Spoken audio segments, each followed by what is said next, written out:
Bu hikoyani qanday boshlashni ham bilmayman. O'sha tunning xotirasi meni ta'qib qilaveradi. U tun mening ham baxtim, ham baxtsizligim, ham hayotim, ham olimim bo'lgan tun. Hammasi opamning to'yida boshlangan edi. Hovlimiz odam bilan liq to'la. Qudalar, qarindoshlar, qoni qo'shnilar har kim ozcha shod, ozcha xurram. Karnay-surnay ovozi, xonandalarning goh shoh, goh mungli ashulalari bir-biriga qorishib ketardi. Men esa bu shovqin suron ichida go'yo bir ozim edim. Odamlar orasida yurar, kulimsirar, kim bilandir gaplashar edim-u, ammo xayolim butunlay boshqa yerda edi. Hayolim hovlimizning narigi burchagida oz tengqurlari bilan suhbatlashib turgan ikki yigitda edi. Aziz va Mansur, mening xolavachchalarim, mening ikki yuragimni birdek larzaga solgan ikki yigit. Aziz, uning nigohlari olov edi.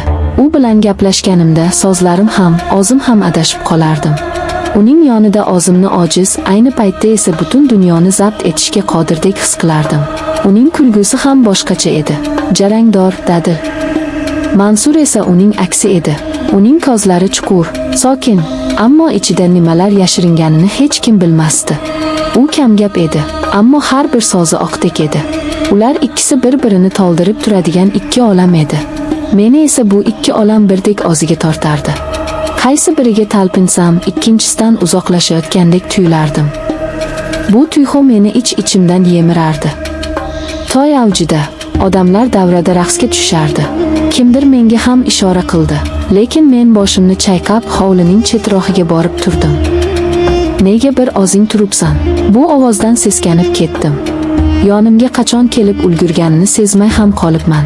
Bu Aziz edi. Uning o'sha olovli nigohlari menga tikilib turardi.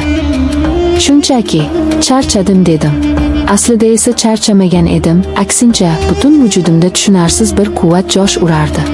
Charchadim dema, dedi u ovozini biroz pasaytirib. Sendek qiz charchamaydi. Sen olovga o'xshaysan, yoqasan, kuydirasan, lekin hech qachon ochmaysan. Uning bu so'zlaridan yuzimga qon yugurdi. Nima deyishni bilmay qoldim. U esa tobora yaqinlashardi. Bilasanmi, men seni qanchadan beri kuzatib yurganimni, dedi u. Har safar ko'rganimda aqlimdan ozay deyman. Nega buncha go'zalsan? Uning qo'li yelkamga tegishi bilan butun tanamga tok urgandek bo'ldi. Qarshilik qilishga na kuchim, na xohishim bor edi. Aksincha butun vujudim shu lahzani qanchalar kutganini anglab yetdim. Uning nigohlariga tik qaradim. Uning ko'zlarida o'zimning aksimni emas, balki olovni ko'rdim. Meni o'z domiga tortayotgan ulkan bir gulxanni. Shu payt orqadan kimdir keldi. Ikkimiz ham chochib tushdik. O'girilib qarasam, Mansur, u bizga qarab turardi. Uning yuzida na hayrat, na g'azab alomatlari bor edi. Bir muddat uchalamiz ham jim qoldik. Faqat uzoqdan kelayotgan musiqa ovozigina bu holatni buzib turardi. Men nima bo'lishini kutib dahshatga tushdim.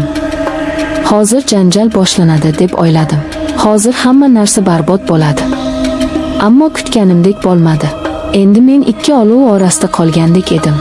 Men ketishim kerak dedim ovozim qaltirab. Mansurning qo'li bilagimdan tutdi. Shoshma, dedi u, biz sendan hech narsa so'ramaymiz. Faqat shu yerda bo'l. Bu so'zlarda qanday ma'no borligini tushunmadim, lekin qimirlay olmadim. Go'yo ikkala tomondan ikki qudratli magnit meni o'ziga tortib turgandek edi. Aziz qo'lini yelkamdan olmadi. Mansur esa bilagimni qo'yib yubormadi. Men ularning o'rtasida butun dunyodan uzilib qolgandek turardim. Ularning nigohlari bir-biri bilan to'qnashdi va men bu nigohlarda na raqobatni, na nafratni ko'rdim. Faqatgina men uchun menga bo'lgan tushunarsiz, ammo qudratli bir tuyg'uning aksini ko'rdim. Yuringlar, dedi Aziz bir payt o'rnidan turib. Bu yerda shovqin. U qo'limdan tutib meni yetakladi. Rustam ham bizga ergashdi. Qayoqqa ketayotganimizni so'ramadim. So'rashga hojat yo'q edi. Men shunchaki ularga ergashdim. Biz hovlining eng chekkasidagi eski omborxonaga kirdik. Bu yerga odatda hech kim kirmasdi. Ichkarida eski-tuski narsalar, qoplar taxlab qo'yilgandi. Havoda chang va quruq yog'och hidi kelib turardi. Aziz eshikni ichkaridan yopdi. Ichkariga derazadan tushayotgan yulduzlar nuri xira-shira yorug'lik berib turardi. Shu yorug'likda men ularning yuzlariga qaradim. Ikkalasining ham nigohi menga qadalgan edi. Bu nigohlarda iltijo, ehtiros, mehr va yana allanimalar bor edi. Men nima bo'lishini bilar edim va men bunga tayyor edim. Yo'q, men bunga tayyor emas. Men buni xohlayotgan edim. Butun vujudim bilan, butun borlig'im bilan shu lahzani istayotgan edim. Bu tunning qolgan qismi tush kabi o'tdi. Tushunarsiz, chalkash, ammo aql bovar qilmas darajada hayajonli va shirin bir tush. Men go'yo ikki xil musiqani bir vaqtning o'zida tinglayotgandek edim. Azizning otashin ehtirosi, uning shiddatli harakatlari meni yoqib kuydirsa, Mansurning muloyim shivirlashlari, ehtiyotkor teginishlari ruhimga malham bo'lardi. Bu ikki tuyg'u bir-biriga qorishib, meni butunlay o'ziga asir qildi. Men kimning quchog'ida ekanimni farqlay olmay qoldim. Ular go'yo bir butunga aylangandek. Men esa shu butunning markazida edim. Men nafaqat jismonan, balki ruhan ham ularga taslim bo'lgandim. Bu gunoh ekanini, bu aqldan ozish ekanini bilar edim, ammo o'sha lahzada bu dunyodagi eng yoqimli holatdek tuyulardi. Men o'zimni hech qachon bunchalik tirik, bunchalik kerakli his qilmagan edim. Har bir hujayram bilan yashayotganimni his qilardim. Bu lahza abadiy davom etishini xohlardim. Faqat biz uchalamiz va bizni o'rab turgan bu sehrli tun. Qancha vaqt o'tganini bilmayman. Balki 1 soat, balki 2 soat. Birdan omborxona eshigi ochildi. Biz uchalamiz ham tosh qotdik. Eshik tirqishidan tushayotgan yorug'likda bir sharpa ko'rindi. Bu onam edi. Qo'lida patnis. Patnisda bizga atalgan choy va shirinliklar. U bizni chaqirib topolmagach, shu yerga kirgan bo'lsa kerak. U bir lahza bizga qarab qoldi. Uning ko'zlari avvaliga hech narsani tushunmadi. Keyin esa uning ko'zlarida avval hayrat, keyin ishonchsizlik, so'ngra esa men hech qachon, hech kimning nigohida ko'rmagan dahshat ifodasini ko'rdim.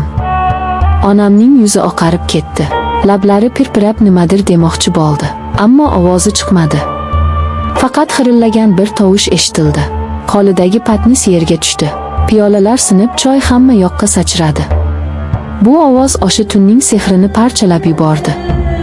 Bizni hushyorlikka qaytardi. Biz qanday dahshatli ish qilib qo'yganimizni endi anglab yetgandik. Ammo eng dahshatlisi hali oldinda edi.